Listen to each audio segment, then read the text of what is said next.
Welcome to Kitchen Table Finance, the podcast where we serve up bite-sized pieces of financial advice to simplify your money and your life. Hello and welcome to Kitchen Table Finance. We have a special guest with us today, Miss Kim Barber from Globetrotter Travel, who's going to try to help us figure out the complexities, or maybe it's not complex at all. It seems complex to me, at least, of travel, specifically retirement travel.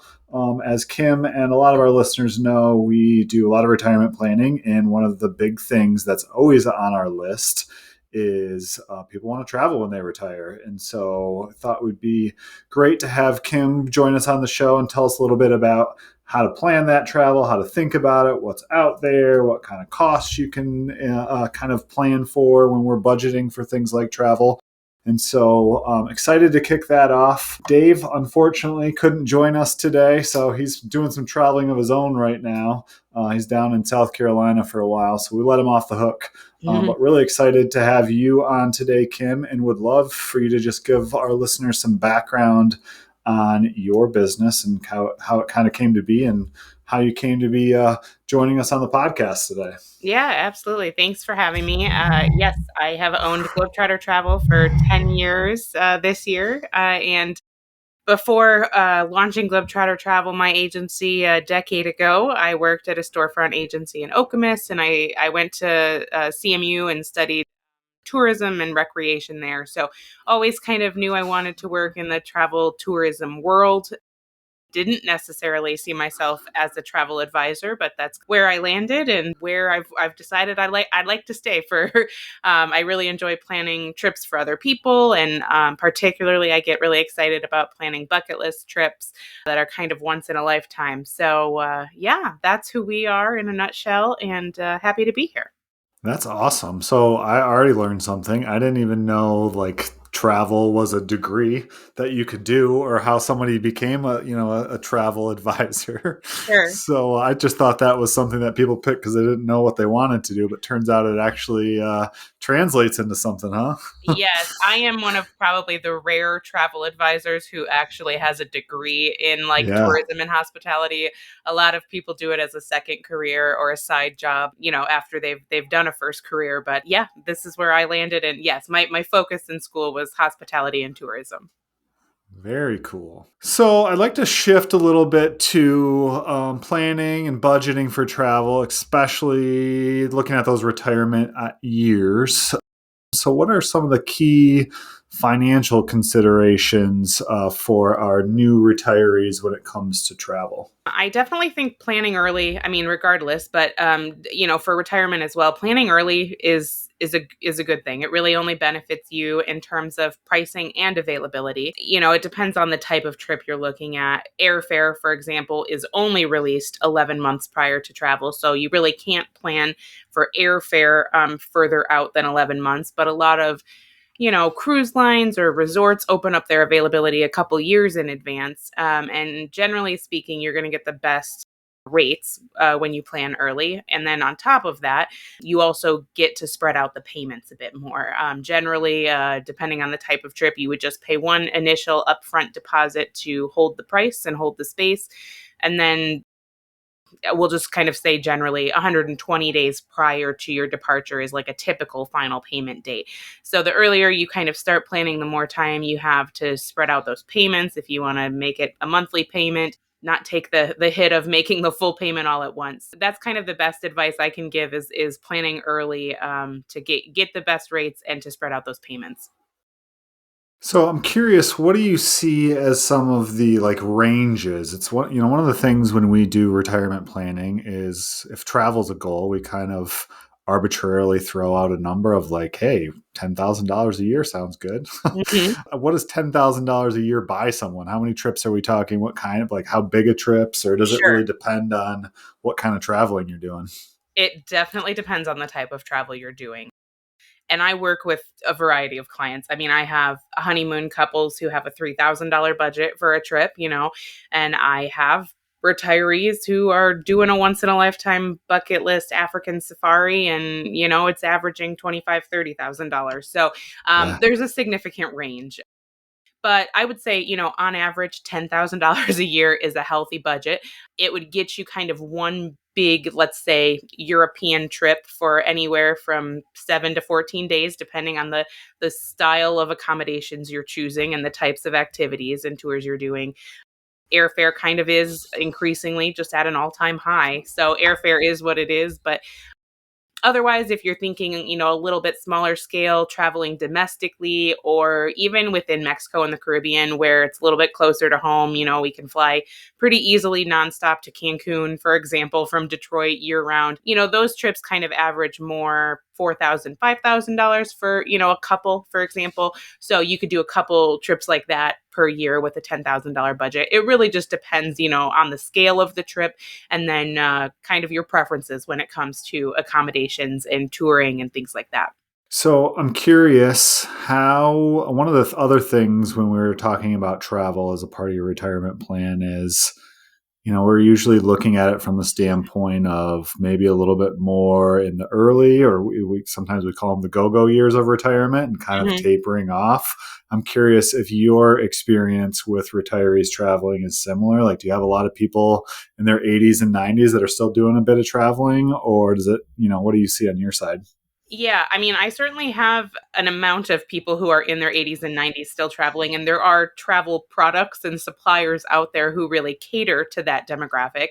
And then I have a lot of the more younger retirees who are, freshly retired, younger, still fairly mobile and able to get around fairly easily, and that's probably where more of my clientele lies. But yeah, I have some very ambitious and I want to be just like them travelers who Right. are in their 80s and their 90s, and a lot of them are solo travelers now, if their spouse is no longer around, and there's some great opportunities for them to join like other solo travelers on trips or to join a guided tour where you're with a group and you still have that option for kind of camaraderie and traveling together with a small group. So yeah, it's a range, but generally kind of that 50 to 75, 78 is kind of where the majority of my retiree clients are.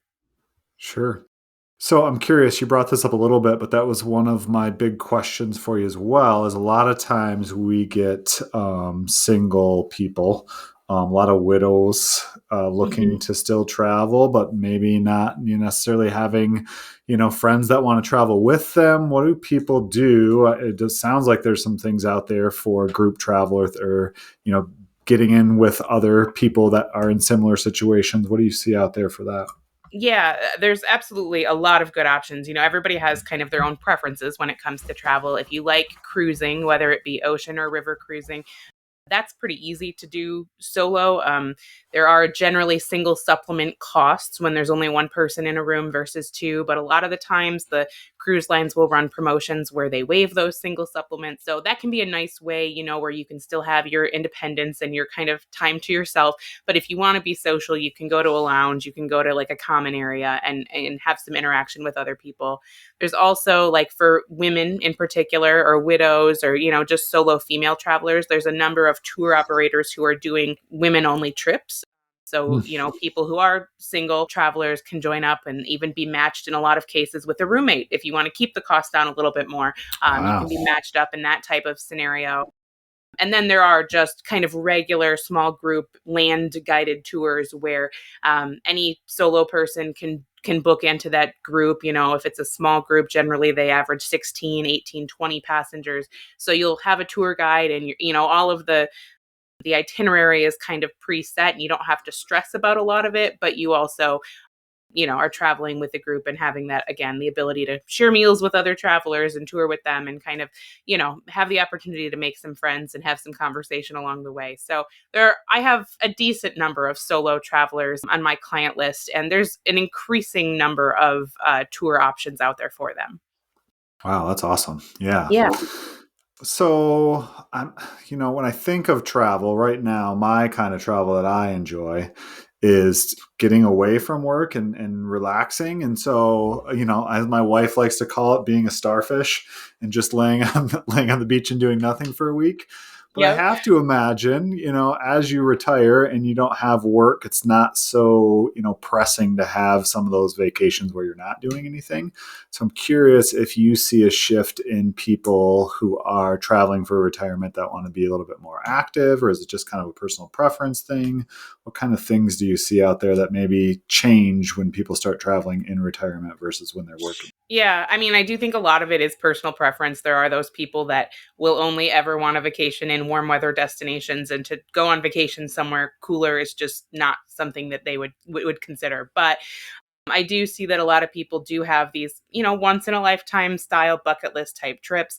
A lot of people, African safari is one of those. But one of my bucket list trips is to go to Antarctica, and it's growing in popularity. There's a growing number of operators who are offering it, and it's really become popular in recent years, where people would go on an expedition trip to Antarctica or the Arctic Circle, for example. So I do see a lot of those happening in early retirement. They are, of course, kind of bigger ticket trips than your average Mexico Caribbean. I mean, you're certainly paying more, you're traveling further, you're traveling longer. It's probably something you're only going to do once in your life. So it does come down to personal preference, but Antarctica, Arctic Circle, Safari, Australia, New Zealand, those are kind of some of those adventurous type trips that I'm seeing a lot for those people who are newly retired. Sure. So I'm curious what your thoughts are on, trying to figure out when you retire what kind of travel you want to do. Is there a way to like dip your toes in the water of some more adventure travel before maybe you take the boat to Antarctica? What what are Yeah. some options? Yeah, absolutely. I mean, I do think in determining your travel preferences, a lot of it is trial and error. I took a trip in January that I'm not mad that I took, but would I do it again? Probably not. But I'm glad I did it, and so I do think there is some amount of trial and error, but certainly, yes, Antarctica is a big commitment in terms of time, in terms of money. So if you're not sure, for example, if that's the right kind of trip for you, if you're sort of intrigued but not all the way sure, there are other expedition style cruises you can do a little bit closer to home, maybe a little bit less extreme temperatures. So, you could try something out similar to decide if you think that would be a good fit for you. I mean, I know obviously I'm probably a little bit biased here, but I do think partnering with an experienced travel advisor is to your advantage if you're not really sure what your preferences are, because Yeah.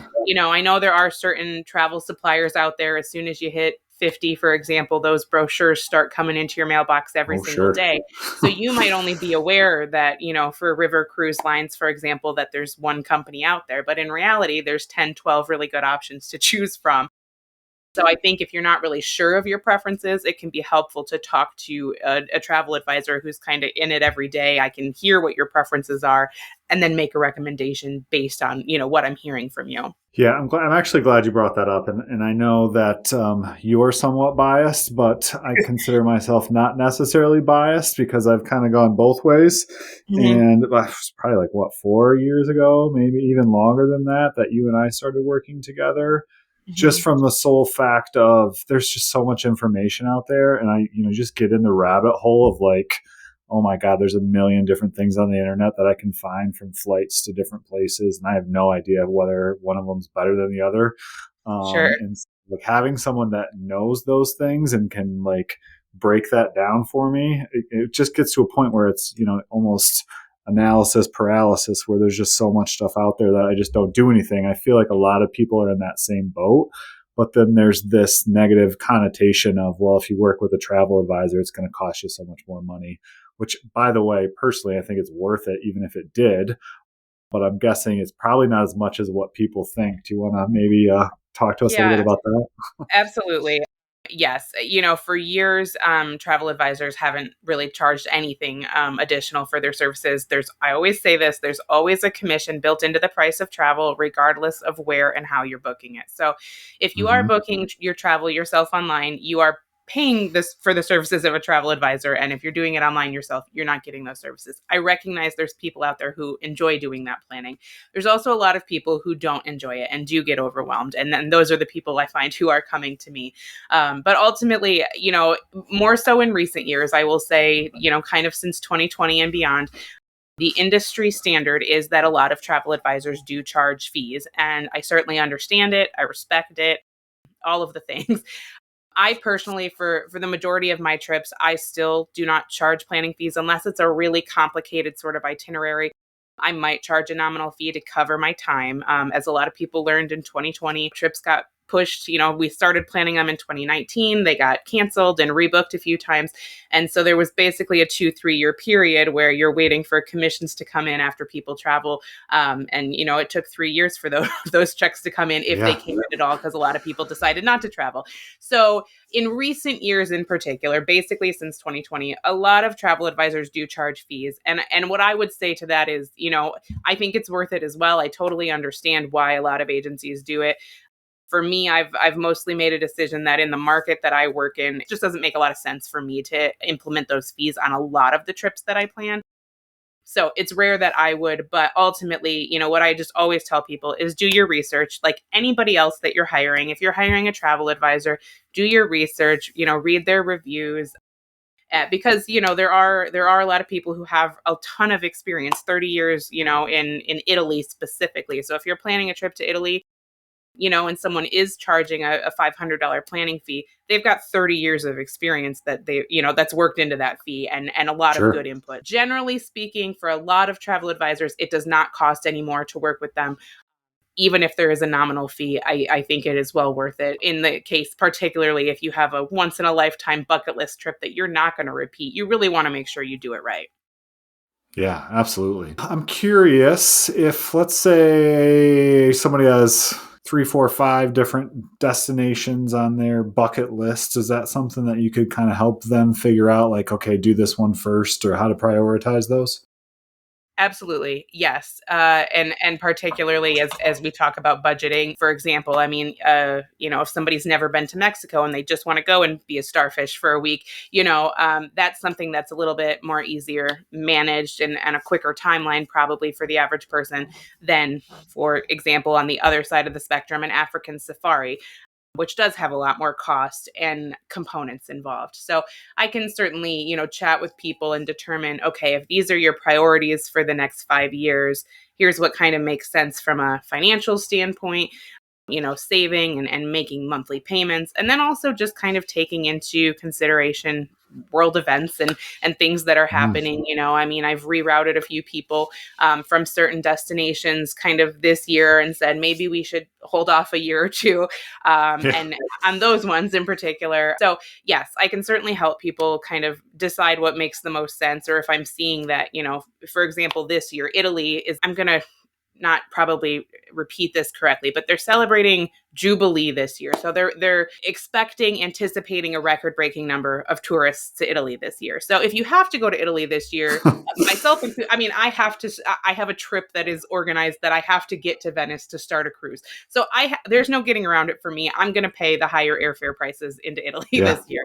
But if it's something that's on your list, but you don't necessarily need to go for the Jubilee celebration, I'd say maybe put it off until next year. You won't pay these high prices that we're seeing this year for the airfare, and also really limited availability because a lot of people are traveling to Italy this year. I can kind of help with those sorts of decisions about what makes sense in the right order.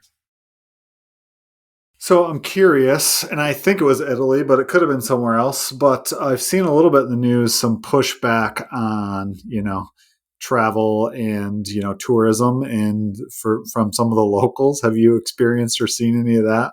I have. I know last summer, one that stands out to me was, I think it was Spain. I want to say it was Barcelona specifically. Uh-huh. There was a lot of anger from a group of locals regarding tourism. And I won't pretend that I understand all of the complexities of it. I mean, there's a big group of locals. This is true, I guess, of any tourism destination. There's a big group of people who appreciate the tourism because their livelihood depends on it, right? Yeah. Then there's another group of people, and I think a part of this is this whole Airbnb vacation rental conversation where people come in and they're buying up these properties and renting them out as vacation rentals, and then the locals can't afford to live in the cities that they're working in, right? So there's a lot of complexities involved in it. But yes, I have heard of some of those. I think it was Barcelona last summer that was in the news a few times for protests, about the number of tourists and things like that.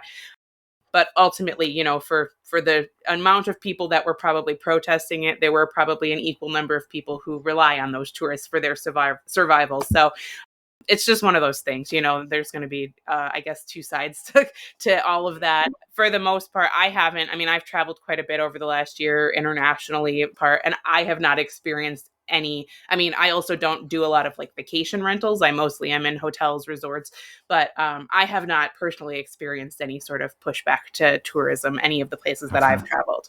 Yeah, it's interesting, and actually, it's probably something that's not a new phenomenon, right? Like, I grew up in Spring Lake, Michigan, which is right next to Grand Haven, and Sure. tourist season is, Memorial Day to Labor Day, and we used to Yep. get the traffic all of a sudden goes from nothing to 30 minutes to get across town, and of course we were upset about it, but at the same time we were getting across town as kids to go work in the restaurants. And the only reason we were doing that is because there was a bunch of people coming to town. Right. So same experience for me. I grew up in Higgins Lake, so same thing. Yeah. But I'm going to work at the state parks where all of the tourists are coming in the summer. Right. So yeah, it's a catch-22, but I see it from both sides for sure. And I just think this whole vacation rental piece has added a whole nother layer of complexity to it, because I think a lot of the locals around the world, I've encountered this, can't afford the cost of living in their cities. Oh, yeah. Mm-hmm. Yeah, it's definitely a new dynamic with the advent of those. Kind of shifting gears a little bit. Obviously, getting older, being retired, health and safety issues probably become a little bit more concerning. What kind of recommendations do you have for people that are traveling, especially if you're traveling internationally, when it comes to maybe if you're limited in mobility or how do you plan for things like that? Sure. Always number one recommendation, whether you're retired or not, travel insurance. I personally will not leave the country without it. I've only needed to use my travel insurance on a handful of occasions. And luckily for me, I've never had like a medical emergency or anything while I'm traveling. But probably because I am in this industry and I'm in it all day, every day, I hear the good things, but I hear the bad things as well. And I've heard one too many stories about people who have had a medical emergency overseas, or have needed emergency evacuation for whatever reason, and they don't have insurance, and the costs are just astronomical. So for me, it's worth it for peace of mind to have travel insurance. And like any other insurance, there's a range of products, there's a range of prices and coverage. At the very least, I recommend having medical coverage. Most of our medical insurance would not cover us internationally if we needed medical attention. So at the very least, to get a minimum medical coverage plan, it's actually fairly affordable. It's more affordable than people think most of the time to just get a medical policy. And then beyond that, coverage for like trip cancellation and those sorts of things I think are important as well. But the main thing would be for medical and emergency evacuation. It's rare, but those situations do come up. I just did a cruise a couple weeks ago. It was my 30-something cruise that I've done. And on this one, nobody was medically airlifted off of, but I've probably seen people medically airlifted off of cruises 5 or 6 times in my life. So it's just one of those things that emergency, helicopter flight out at sea back to the mainland is not inexpensive. I can't imagine it is. No, I've never seen the bill for one, but I know that it's not an inexpensive feat. So travel insurance will always be my number one recommendation. I guess kind of getting more like when it comes to mobility, there's a growing number, I think, as more and more suppliers are sort of aware of this. There's more suppliers who are just focused specifically on, mobility and tours that are specific for people with mobility challenges. There are types of trips that are better designed. River cruises, for example, in Europe, and some cruise lines do it better than others, but designed for people who maybe are more limited in their mobility, but they still want to travel. It can be a really nice way to travel. You still get to see 6 or 7 different places, but your hotel moves with you. So it's just kind of a more comfortable way to see the sights. And if you want to get off, at one town and explore because you're having a good day, great. And if the next day you're tired and you don't want to, you have that option as well. So I think there's different travel types that make sense for mobility concerns. And when it comes to safety, a number of different thoughts come to mind. But one that I will always say is if you have any, medications or mobility aids or devices, medical devices that you absolutely need, make sure that especially when it comes to air travel, that you're keeping those in your carry-on and that you're not checking them if your checked luggage does get lost. And then not to carry all of the money that you've brought with you around with you. When I get to my hotel, I'm leaving the bulk of the money in the safe in the room and then just taking out what I think I might need for the day. Very good advice. Stuff that I would never think of. I want to go back a little bit to the insurance because I can't remember if it was my client, but I was just talking to somebody about this. And I think it was their mom that had, I don't know if it was a heart attack or something, but the insurance company flew somebody out to be with her, to take her on the plane, to get her and brought her all the way to like her front step. And it was a broken leg. I can't remember exactly what it was, but just stuff that I would never even think about.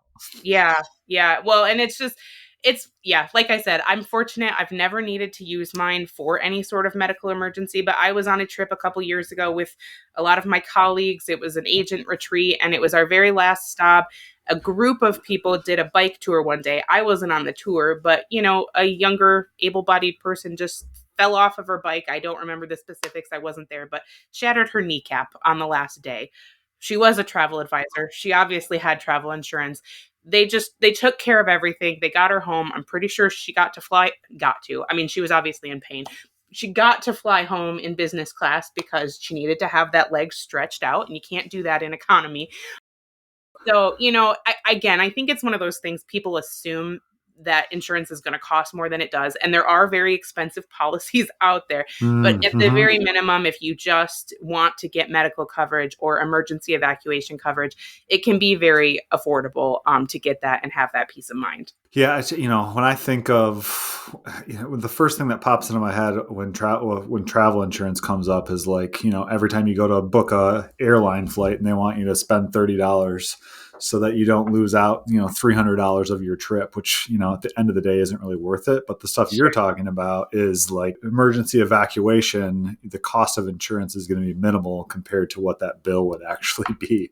So much more worth it from an insurance standpoint.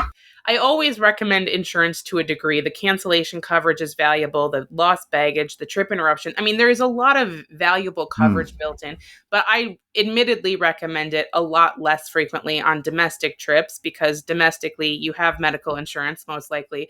If you're renting a car, your auto insurance will cover you domestically with your rental car.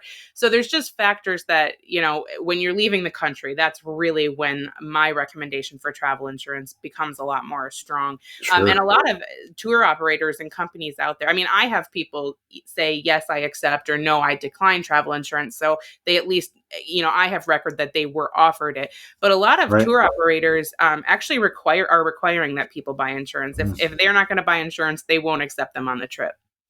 Interesting. Wow. Yeah. What is the best travel advice that you've ever received or given? I thought about this question a little bit. I think the main thing, there's two, I'm really torn between two. So I'm going to give you two of them. Sure. The first one would be to be flexible because no matter how much planning we do or you do, if you're planning it on your own, we of course want everything to go smoothly and we do our best to put all those plans in place. But travel almost never goes 100% according to plan, nor does life really for that matter. But being flexible is key. If something happens and your flight's delayed or your train operator goes on strike or whatever it is, just be flexible. And having that acceptance that there are some things that are outside of your control and, and just knowing that that's going to happen, setting those expectations before you leave, I think is a good mindset to have. The other thing for me that stands out and it's from personal experience to some degree. I guess I'm fairly well traveled for my age, probably given my career and my passion for travel. But I had an aunt who died unexpectedly, relatively young.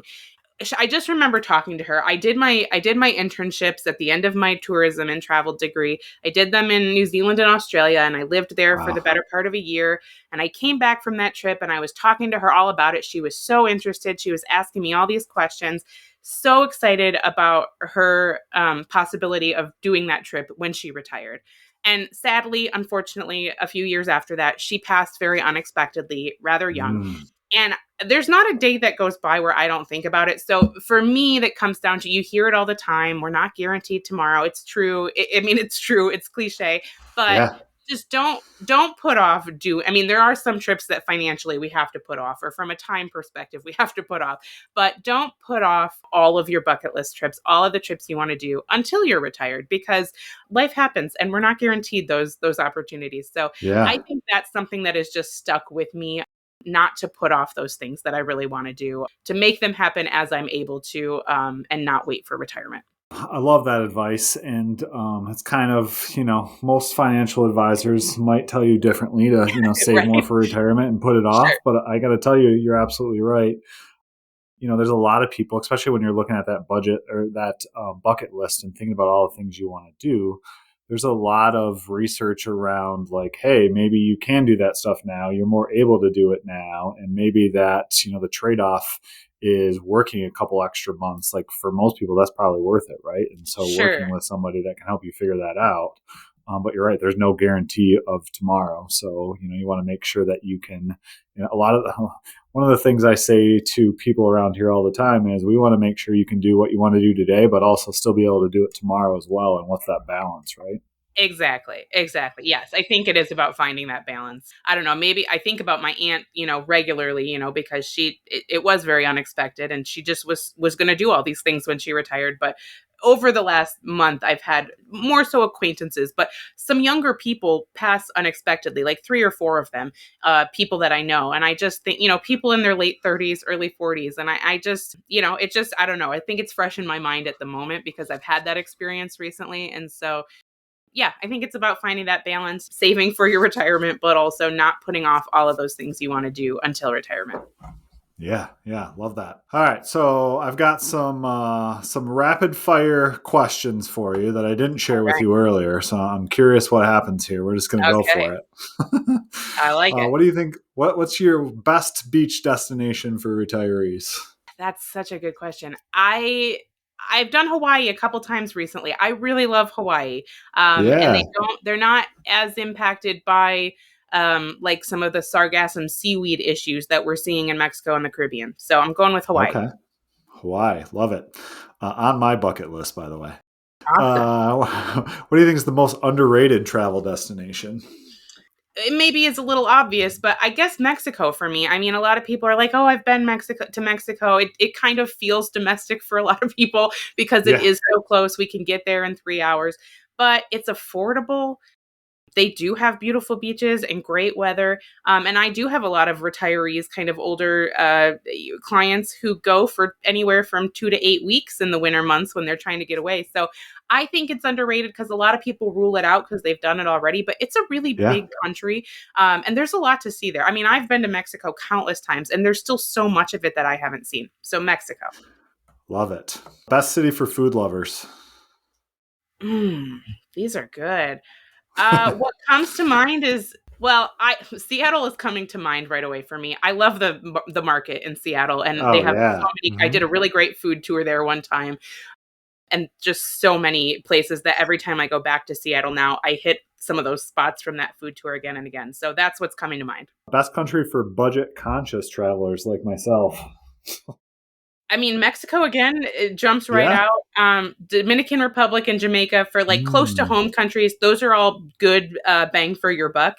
Costa Rica is another one, also relatively close to home. A lot of expats there, pretty affordable cost of living.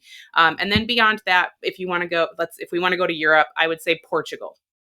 Okay. Yeah. What's your favorite hidden gem you've discovered? That one's a curveball. I guess for me, and it's not, I don't know that it's hidden, but like for me, I thought that African safari was going to be a once in a lifetime bucket list trip for me. I truly did. The first time I went was in 2019. I thought it was going to be a one and done. I am Yeah. leading a group there later this year for my 10th. It'll be my 10th time in Africa on safari Wow. since That's 2019. awesome. So it's not really like a hidden gem. I think it's on a lot of people's bucket list, but African safari gave me the travel bug all over again. And so I think if it's on your list, again, it's one of those things, it's going to cost a little bit more, but like, don't wait until you're 75 to do it. Do it a little sooner, because some of the people who are going, who I have taken to Africa on trips over the last few years have now gone back for second and third trips as well. And they were in the same position thinking it would be a once in a lifetime. So I don't know if that really answered the question, but that's what came to mind. Good. Love it. So you've been on 30 cruises. What's the best cruise destination? I really like cruising the Mediterranean. Yeah. I mean, the Caribbean's great and it's close to home and it's, more affordable, but those Greek Isles, there's just nothing else like them. Yeah. But I haven't done Antarctica yet. I think when I do Antarctica, that'll be my answer. I love it. I'm going to have to make sure that I tell my wife not to listen to this episode or we might be in trouble. Last one. What's the best place for history buffs? Generic answer, Europe. There's obviously a ton of history there. The architecture, the churches, Europe in general comes to mind. I would not call myself a history buff. So I've done a lot of travel in Europe and I appreciate the history and I enjoy it when I'm there and I'm reading about it. I just don't really retain it. But I mean, there's just architecture and history in Europe that we don't have here because we're younger. Yeah. When I went to Europe on a trip that you helped us plan, by the way, just the feeling of being on, like standing on grounds where, there's been people there for thousands of years. It's just crazy to me, right? Yeah, it is. Structures that have been around that long. It's wild. It is wild. It's wild. And we just don't have a lot of that. I mean, certainly we have parts of the US that we have some of that, but you can go almost anywhere in Europe and, there's these hundreds-year-old cathedrals and it's really, like I said, not a history buff. I appreciate it when I'm there and I'm hearing about it and reading about it. I just can't, repeat it after the fact. Yeah. Kim Barber, thank you for joining us today. Would love to, why don't you let us know where our listeners might be able to reach out to you in case they have some questions or want you to plan a trip for them.